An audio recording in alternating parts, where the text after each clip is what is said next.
Hi, camera. I get a bit nervous. Do ya? I do. Nah, you're a natural. I'm a natural.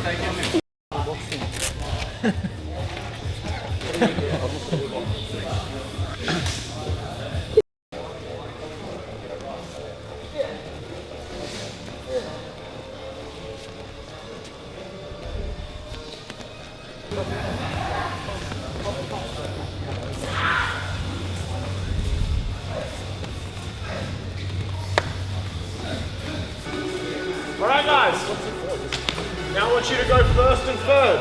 So it's still combo for combo, but you're going to go combo for combo for combo. Yeah, so I'm here with UK, I go combo, he goes combo, and I go combo.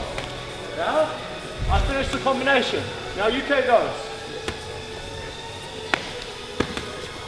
Yes, he finishes, and now I start. First and third. Let's go.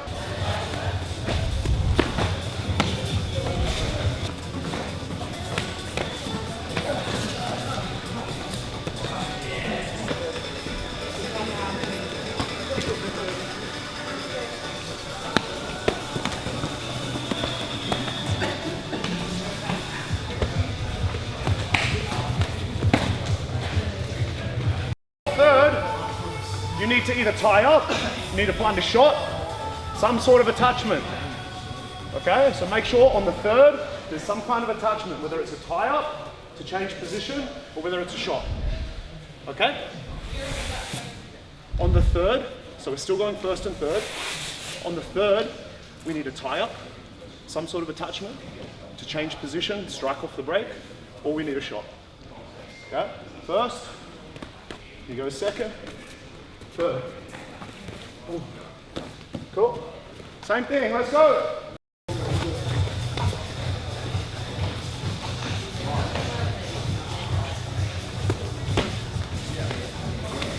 Yeah.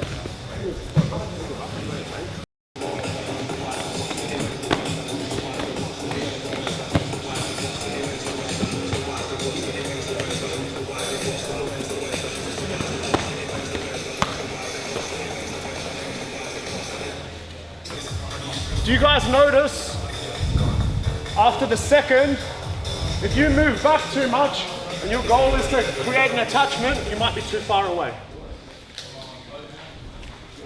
So if I go first, I know a second is coming, maybe I eat it because I know my third is going to be my entry.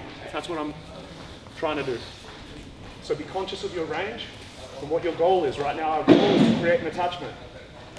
So we can't disappear too far. If I come here, he goes. If I can now, I'm going to try and enter. Probably not the smartest decision, is it? Yeah, so don't force it. So again, what I want you guys to do now is lift up the intensity. Not power, intensity. Yeah? So if I go first and third with UK, we're here. Keep it live. Oh. There you go. This is what I want. We're not injuring ourselves. We're staying super intense and live. Cool? Same thing. Put 3 minutes on the clock.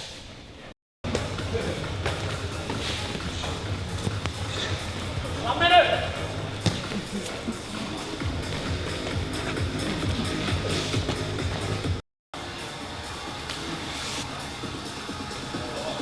All right, guys. Let's just do some drilling on our feints. But let's recognize the importance of range. Something that Brent and I have been talking about a lot for this camp. Something that I heard Henry Cejudo say, which I want to steal, I really liked what he said, was there's a border. We visualize the border like this, yeah, where we're out of range. He said, on this side, it's peace. As soon as we step over the borderline, it's war. And when you go to war, you've got to be the first person to shoot. Because if you're not, you're getting shot at. Okay, so if we do this, this is the borderline. So how can we safely enter and start our war with us being first and turning the energy in our favor without giving him any opportunities? Start setting up our feints. Okay, feints. Now, if I'm inside that border and I feint, I'm in trouble. Yeah. So this is why coach always says, all right, if we're ready to feint, let's take a step back. Let's create some space. Let's create, open our eyes. Let us see everything just by that single step back. And now we can start to safely feint. So, what we're gonna do, we're gonna set up our low four. Okay, however you wanna do that. If you're drifting, if you're occupying, we're setting up our low four. We're making sure that we're defensive when we do it. The next one, guys, we're gonna make sure that we're at the range, at the borderline, and we're gonna set up the feint, and then we can use whatever phase we want off the feint. Okay? So it's up to you. I want you guys to be creative. However, if Brenton steps back when I throw my first kick and create space, that's when I can start to use my drags. But if I use my drags close, I'm just going across the border and I'm in trouble. So I want you to play a little bit with your partner. I'm going to set up the low four. I'm going to see what Brenton's first reaction is. About here, yeah. Okay, he's there. So I can do my little feint. Okay? If I do the same thing and he steps back, oh, okay. Now I can start to use my drag. Guys, one way I like to set feints up, so I always have it in my head, it's like you have to create a threat. So if I want to get Miles to respect the kick, I can't do this from now. There's no reason to respect it. I want to do it, now I'll take my step back. So I disguise my, rather than being here and going, so I can feint. Because what if I just do this, what's he going to do? Now if I feint, he hits me. Yeah, so I can drift, then I'm going to chop, there's my attack. Now I've created something I can use as a threat. Now I can go here to show him. Same as if I do it for the jab. Yeah, without that, there's no threat there. So I think I want to create a threat, I want to attack, then I can feint, but I want to feint, attack then move, or feint, move then attack. What I mean by that is if I attack, from here I might move again, I might attack again. I'm going to take myself out after the attack. Now I'm at that range, look, without physically going like this, yeah, disguise my movement. Once I'm out, then I can feint. If I attack now, then I have to move. Or I can feint, move. What's he have to do now? He has to either match, then I can go. If I feint and move and he runs away, then I can pick my attack. The most common counter is if someone kicks, you punch. If I kick, he just punches. Boom. That's got to intercept it from in close. So if he does that when I kick the first time, now I know what his reaction is. So now if I start taking my angles, I can start sneaking away a bit. Now I can feint and he can go. Get a read on what he's doing with his counters. For example, same if he just covers, if he just bites down as I chop. Yeah, now I can start to mix it up. Because he's biting down, a bit safer. Sweet? So give each other different looks so you can make reads on things. Don't be robotic. You're not going to be able to, we just do this. You won't do that in a sparring or fight. Like you won't even be there in a sparring or fight. Because when in sparring, you'll be like this. Rarely. Yeah, so move.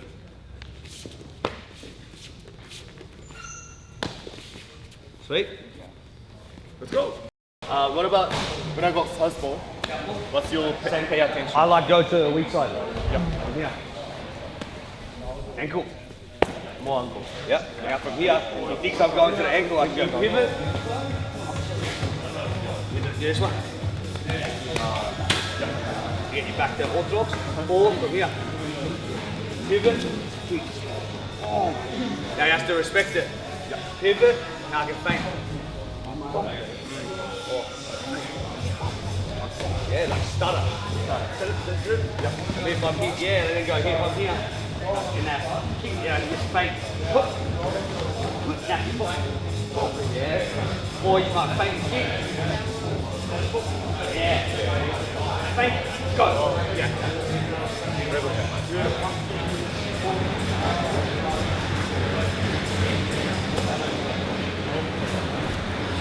Yeah, that's it.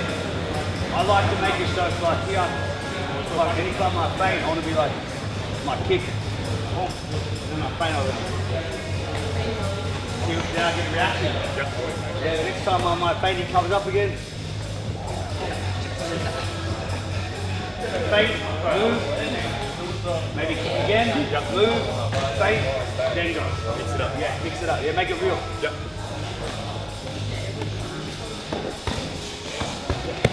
Yes, and yes.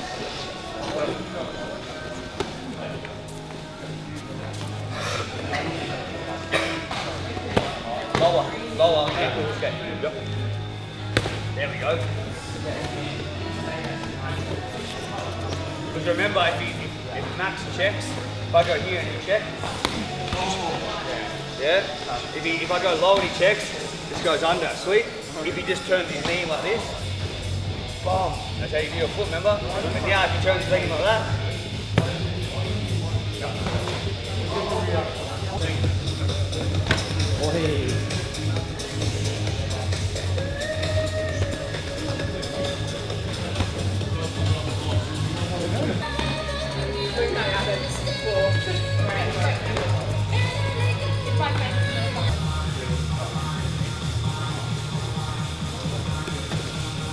You sell that right now.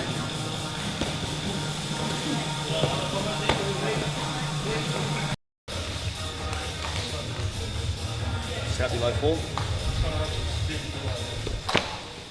Sweet. Set up your low form. Set it up, move. Anyone see what I'm getting at here? Yeah. The easiest way to teach people, I can say it all day. Yeah? So the simple way to teach someone, and people that can't seem to get their head around it, is slap them in the face. So the next time they think about it, oh fuck, I get slapped every time I low four. Why are you getting slapped? Yeah? Because your fucking hands down near your hip. Tell me how many times, more times you can tell that. It's like when we jab, we don't protect our hip. Hey cat, when we jab. Yeah. Like that, yeah? Why don't we protect our hip? Because the hip doesn't get knocked you out. You fuck other people break their hands, they hit your hip. Let them hit your hip. Protect your chin. This matters. This doesn't matter. Yeah?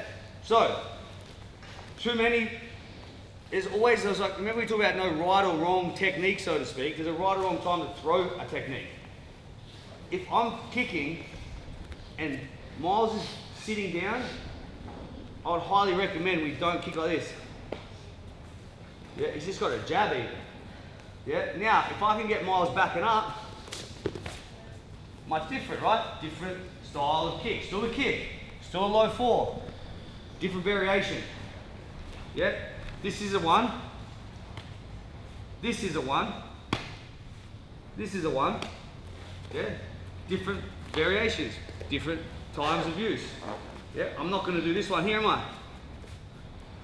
Makes no sense, right? I'll probably be here.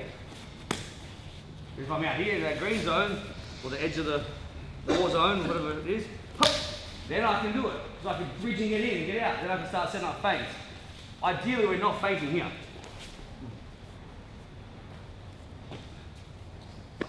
Like that, yeah? For me, it seems super simple. Yeah? In a sparring round, if I'm not comfortable with my hands, I just probably won't throw a low four anymore. So I think he's going to hit me every time, rather than drill it with better defense. Miles can hook me now if he wants.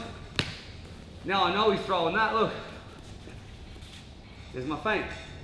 Yeah? You're not going to get an opportunity to feint if you keep doing this.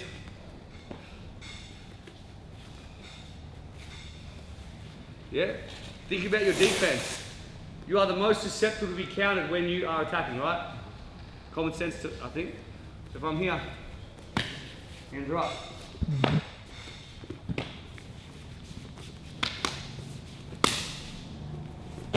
Yeah, where are my hands? When I wasn't attacking, where were they? Here. Because I'm in this range here. That's not to say when Miles presses forward and I kick off. Yeah, I can reset and relax. Don't suggest doing that here.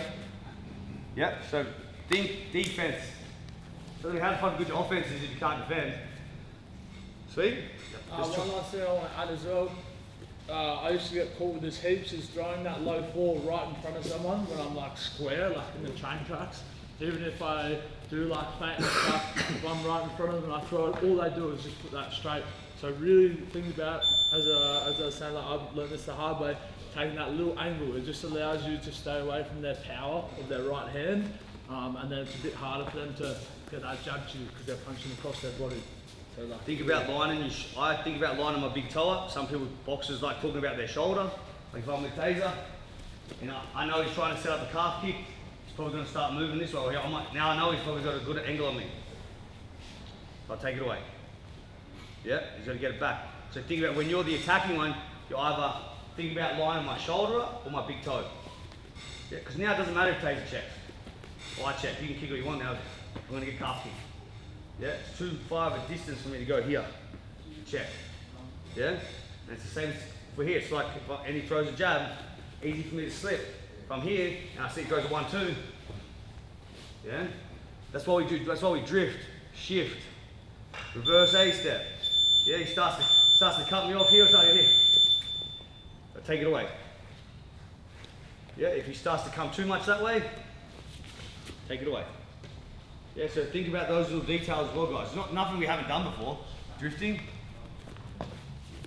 Set it up. Yeah? Change my look. Drift. Toes, set it up.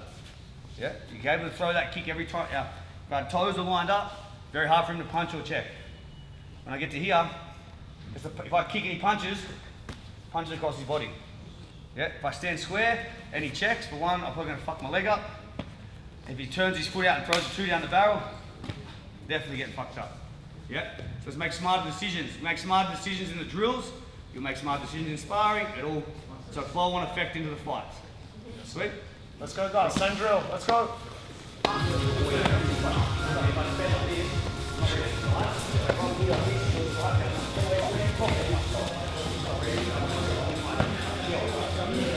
Feints work off threats. If he doesn't feel threatened, he has no reason to react. You got to throw one, get a reaction. Yes, you might have to throw 15 to get a reaction on one. Depends who it is, right? That's what I'm saying. That's the point I'm getting to. If I just keep chopping the leg, Lewis is not counting, he's not giving any looks, I have no reason not to go away from it. Go back to the well. Keep hitting the leg until you can't use it anymore. There's no point going to it now try and feint it. You might as well keep damaging it. If it ain't broke, don't fix it. That's it, right. Now if he starts to move his leg, there's my reaction. I don't have to go straight away, I can go again, he moves. Yeah, sweet, now I can feint. So it's something different. And if I'm not moving that leg, guys, that means that your hands are there for a second phase, yeah? If he's not moving, that means we can use our hands after, yeah? Boom, that's it, exactly. A lot of times, even for like shorter guys, it's something that Volt used to talk about all the time, like kicking into punches. So if you feel like you don't have the range, like you can use your kicks to then find your range with your punches. Now, the thing, if you've been working with me one-on-one, we've been talking about shaving time off techniques where we can, because this is a game of milliseconds. So if we feint, let's think about how we can use the same feint effectively, but shave time off to allow us to get out of danger quickly or start to attack faster. So what I mean by that is, instead of really rotating on our toes for that feint, if we don't have to, how can we just exaggerate our hip movement, sell the same feint, get the same reaction, but without totally rotating my feet, so then I have to bring them all the way back. There's a lot of time in that, yeah? We're talking about, like, I say MMA fighters and F1 drivers. That's like the highest mental reaction time out of any sports. You guys are, I say, the poor man's F1 drivers. The poor man's F1 sport, right? They would never do what we're doing. That's true. We're the real warriors. That's true, but same thing applies, right? So if I'm starting to go like this and I need to bring my foot back down to this position, we're wasting time. So how can we sell that feint without over-rotating our feet to bring it back to the neutral position? 6 a.m. I used to 6 a.m. Yeah? So think about that when you guys are feinting next. Shave some time off techniques, but make them efficient and sell them without over-exaggerating. Now, something I want to challenge is our level changes. Okay, and I want you guys to challenge what I'm saying right now, because I'm not saying I'm right or wrong, but what I'm seeing with a couple of you guys that are enjoying the shot is when we start to level change, we're using our quads, our hamstrings, we're really dipping with our legs. And if we're trying to cover distance, it's quite laboursome. Yeah, like if I'm gonna level change to go and shoot on Lenton, I'm slow. Yeah? When I'm really exaggerating that level change, it might sell it, but I can't travel with as much speed. So I want to challenge you guys to set up the vision of a level change without actually fully level changing, so that you can still maintain your connection in the ground. This is probably something that you'll be able to help me articulate better. Cover the distance so I can bridge faster. And so what I mean by that is if we start striking up high, and we sell our guard up high, and then we just use our hands to level change, I feel like you can get the same reaction as doing this. But what I can do is I can cover a lot more distance faster. So if I'm trying to cover distance, I'm trying to get through this war zone and strike and use my level changes, bring his hands down, open up his head. If I do this, yeah, it's a lot. But if I do this, I'm still level changing, or in his mind, thinking I'm level changing, but I'm covering distance way faster. Yeah? So if we go like this is a way that we usually go. Whoa. Maybe we sell that. And then maybe we go, and I'm able to cover distance faster. You guys see the difference? So I want you to challenge that a little bit. Use the level change feint for your hands, use the level change hands for your tie-ups, and now use your kicks as well, your feints with your kicks. So those are the two feints that I want you guys to work in this, this drill now. So we're here using a lateral movement, on our low 4, he pulls out. Yeah? Make him invite, make him react. Turn him into a post and look to attack. That's all. Do you avoid getting caught on the way in by closing that distance? You really need to sell it because it's a really good question, and that's the thing I was expecting you guys to challenge me on. Like if I don't sell it, Yeah. like it's easy to get hit. Yeah? But if I go and start to And find then my shot, yeah? So we're feinting on the borderline. When we get to the war zone, at least I'm taking my head off center. This also sells it as well. Ready? Because now he's got to counter that. So I throw with purpose, intent. This is not intent. If I bridge the gap now, after that, yeah. If I move around here, Yeah, 100%. Watch morale. give him He something doesn't to do this, he goes like think this. about. And then he drops when he's ready to attack. Yeah? So it's the same. I think feints, like bridging, it only works if you create a threat.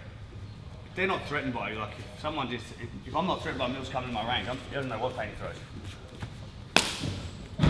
He's got to hit me with something before I ran, make me respect something. Yeah?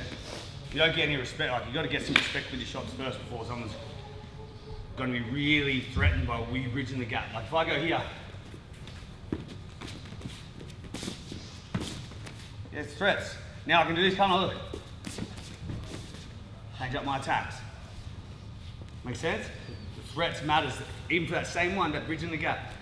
Other thing is too, you guys that like to have a pirate back leg, you're gonna have a hard time with this drill. Very hard.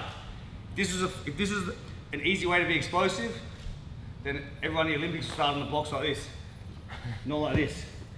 So if we want to bridge the gap fast, have to be active on the ball with my foot. The heel cannot be on the ground. Active in and out, yeah? No lazy feet. So same drill, challenge yourselves, practice the level changes, but using your hands rather than this, yeah? So much faster than if it's laboursome. Can travel way faster. Use your kicks, use your level changes, find your strikes off it. Cool? Challenge yourselves. Let's go. 1, 2, 3. We're here, he tries to find his kicks. I'm out of range. Punch above my head.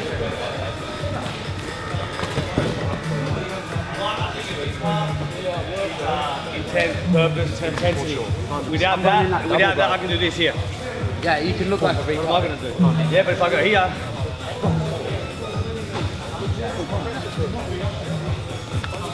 yeah, so now I'm going to come forward faster and go backwards. That gets me in. That makes it harder for you to counter. Even if you do counter, like O'Malley did against Moran, it's on the back foot. If you counter, there's nothing on that, but yeah, that unless you get right lucky on the chin. I like the double two for me. Yeah.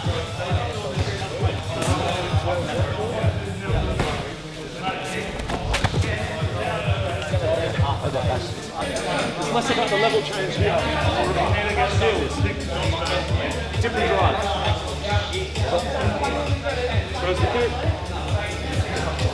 Punches above my head. I'm like, what the hell? Back to that attention.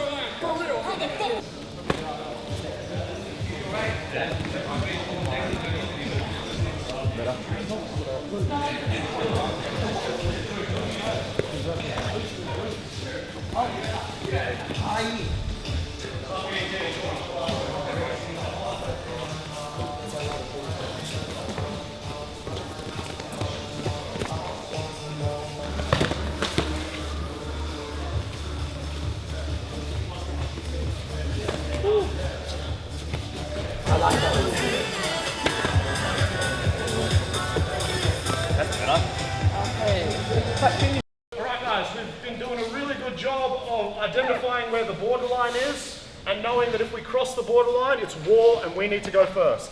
Yes? Yes. Cool. Brenton also brought up that if we cross this borderline and we're in the war zone, our hands need to be up. Yes? If we're on the outside of the borderline, we can start playing with our hands down, using our long guards, using our shells, whatever you guys are into, yeah? Now, what if I want to encourage Brenton to cross this void? If I'm here and we're at the borderline and I do this, that's going to encourage Brenton to hit me, yeah? So let's use that to our advantage. If I'm here with Brenton, I can see that he's starting to pressure me, yeah? Start to pressure me a little bit, maybe I want him to come because I know when he strikes, just like Coach said before, it is the time that he is most vulnerable. So let's use it against him. Yeah, we're gonna control him. So if he's pressuring me, I can't keep this range, fuck it, here I go.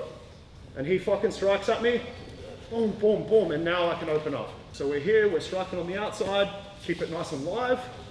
Boom, here, put your feints, all that. And when I'm ready, here. And then go back to range. Does that make sense? So when you want them to come, just do this. They'll come. As we said, if we're out here and we're long, he's not going to want to punch me, is he? What's he going to do? He's going to want to kick me. If I do this, he's going to want to punch me. Oh. Cool? Does that make sense? Yeah. Yeah. Sick. Own your range. Let's go.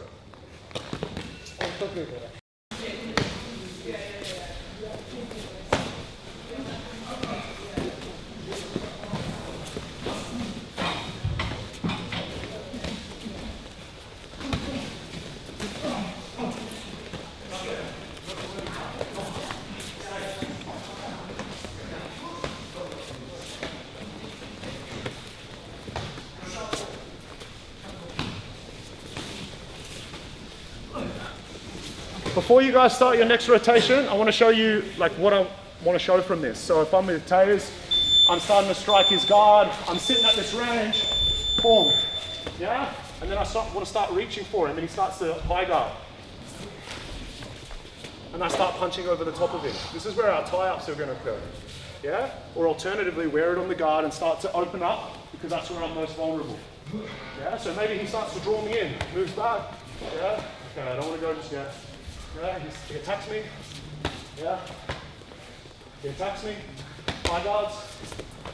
Yeah. See? I should not play though. Now I'm punching over the top of him. I'm attacking him. He's attacking me. We're starting to get into exchange. Boom. Yeah, he starts to high guard. Boom. Now I'm super open. Yeah, because I'm punching over the top of him. You carry it down.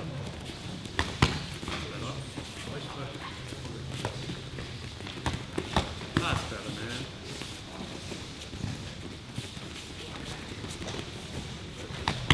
Way better, way better. Fine. You're going to be able to play it. All right, guys, we're just going to do a little bit of partner work to finish.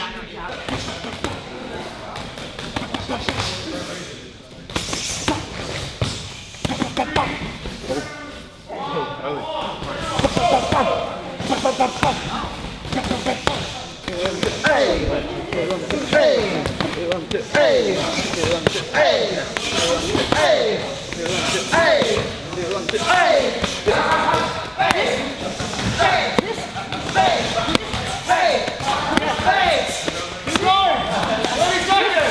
go, go.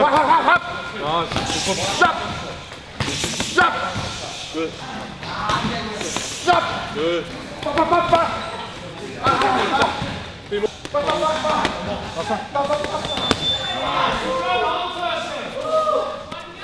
Yes, Monday, come on!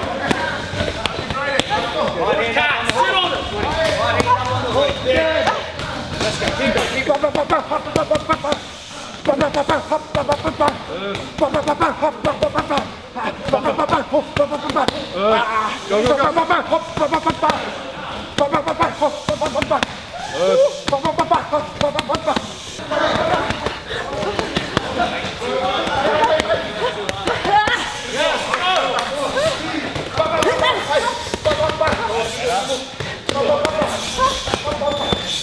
Switch